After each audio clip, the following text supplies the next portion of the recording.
naman. Buti na. Si Susan, nagka-cancer. Gusto ko lang naman po maging masaya. Kapag ang isang tao raw ay may maraming bubog, ibig sabihin, marami siyang pinagdadaanan. Parang basag na baso na durog-durog na ang kanyang puso. Isa na rito ang totoong kwento na ating ilalahad ngayong gabi.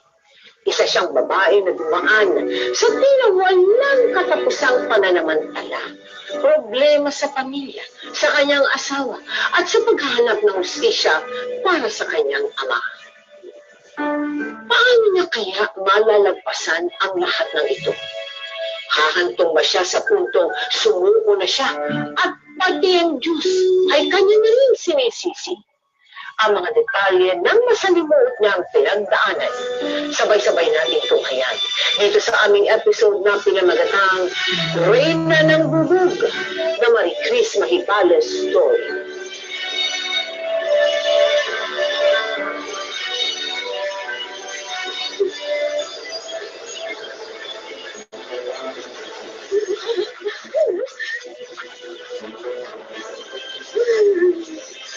Kahit kang tumulo ka, baboy ka, pinalay mo na ko!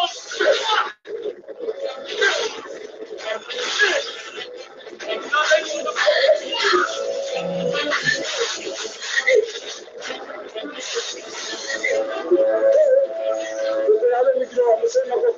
Sisiguraduhin ko sa'yo, hindi kaya na ulit ang antukan mo!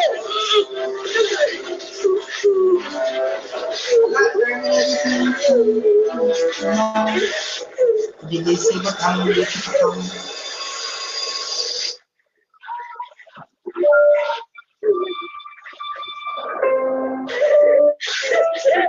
Aba, disibot na ang YouTube account. Wala na ang YouTube account.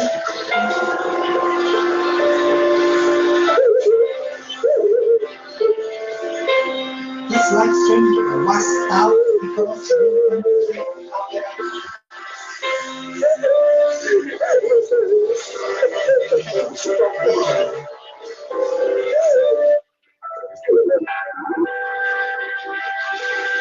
Pagay ko kasalaga 50 milyones? Akala ko, tulungan sa tayo pa ng kayo pa yun. Mano, ganun din naman. Makakala nga rin si Intoy.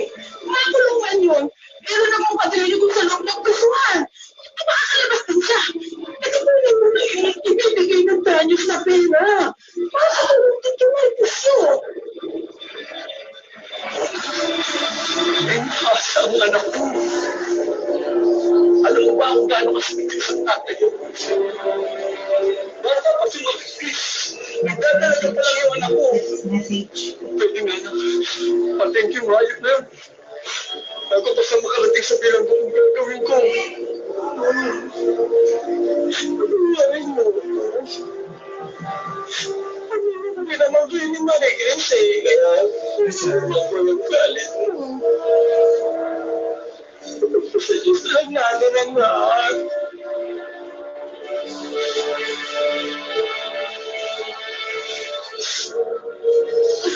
Diyos. May pinipili ang Diyos na. Sinong sasagot? Sinong tutulungan? Gunat. Kaya niyo, kung kami ng manong sa iyo. Ngayon, galit ka ba, Chris? Bakit? Pinabayaan niyo na kami, Hon.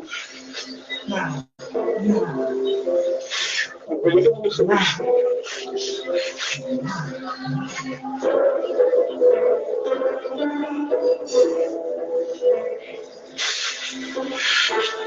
Mula pa noong pagkabata nila, ang pakiramdam ni Henry, hindi siya mahal ng kanyang ama at lagi na lang ang kapatid niyang si Chris ang inaasikaso nito. Lalo na noong naghahasa ito ng isang lalaki hanggang sa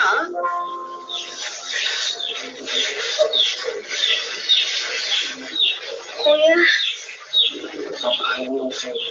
Huwag muna kay Papa. bakit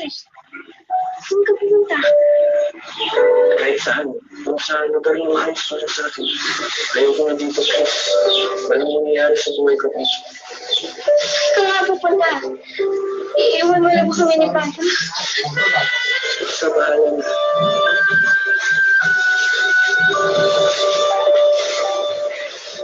Sorry, the compromise is soft news. Hindi kayo iwan ni Pat.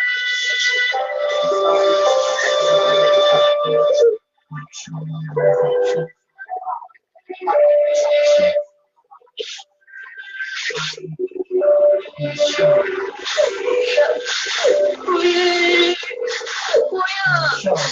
Kuya! Kuya! Kuya! Kuya! Kuya!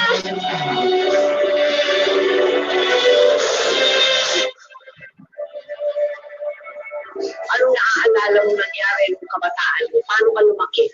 5 years old po ako na dito po kami nanirahan sa Pandacan, Maynila. Maganda naman po ang buhay namin ng bata pa po ako. Ang nag-decide po yung mother ko na mag-resign na lang po yung papa ko. Inuwi na lang daw po kami ng Samar. Ngayon, ano nangyari naman sa'yo nung nandun na kayo sa Samar? Mag-aral naman po ako doon. Yung mama ko po, bumalik na po yung Manila kasi nagpaalam po siya sa papa ko na babalik na lang daw po ulit siya para magtrabaho. Ngayon pumayag po yung papa ko na magtrabaho po siya dito sa Maynila. Tapos nung nandito na po siya sa Maynila, hindi na po siya sa amin nagparamdam, hindi na sulat. Nakapagtapos ka? Ano lang po yung tapos ko, grade 6 lang po. Grade 6. So, ayun po yung nag-graduate ako ng grade 6. Ayun po yung na-rank po ako na nag-graduate po ng grade 6 buntis ko. Kasi nung po ako July. Mahirap man, pilit na kinalimutan ni Chris ang madilim niyang nakaraan. Pati na ang anak na kanyang pinaampun. Wala na rin siyang balita sa kanyang ina. Gayon din sa kanyang kuya Henry na hindi na bumalik sa kanilang probinsya. Buong tapang na hinarap ni Chris ang mga bagong pagsubok sa kanyang buhay bilang isang asawa at ina ng tahanan. Hanggang sa...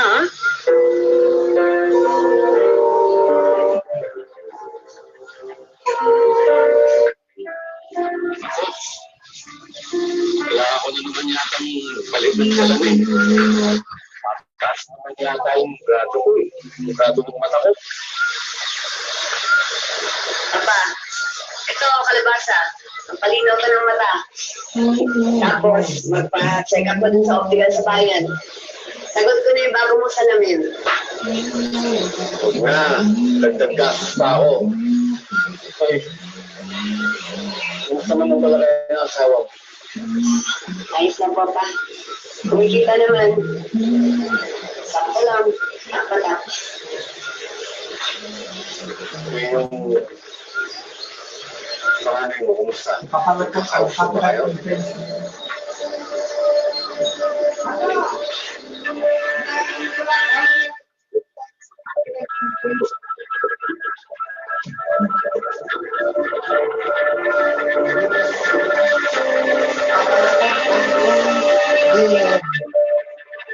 Papa, report. Papa, report on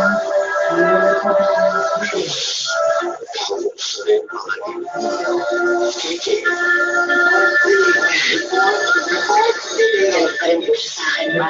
report. Hindi po kami nakita po sumunod sa sinabi sa akin eh. Didn't kick down. No. Tuluyan ko na siyang pinabayaan. Nakalimutan ko na daw po ba na meron pa ako isang anak. Forget daw po ba, ginasa ako ng tatay niya noon.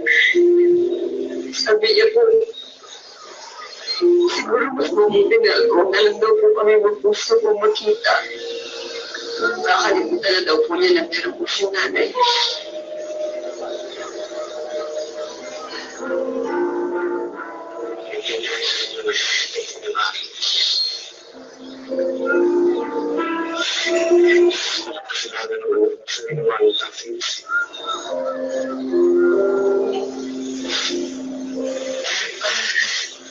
Sakit na po kasi sa tuwing naalala ko po yung kabato, naalala ko po yung ulit-ulit ako walang iyan na ginawa sa akin ng tatay niya eh.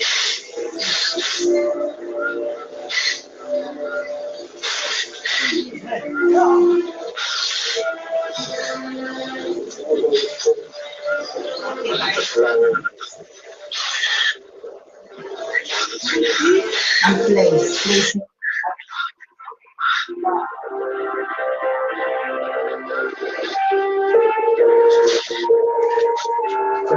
Surplus.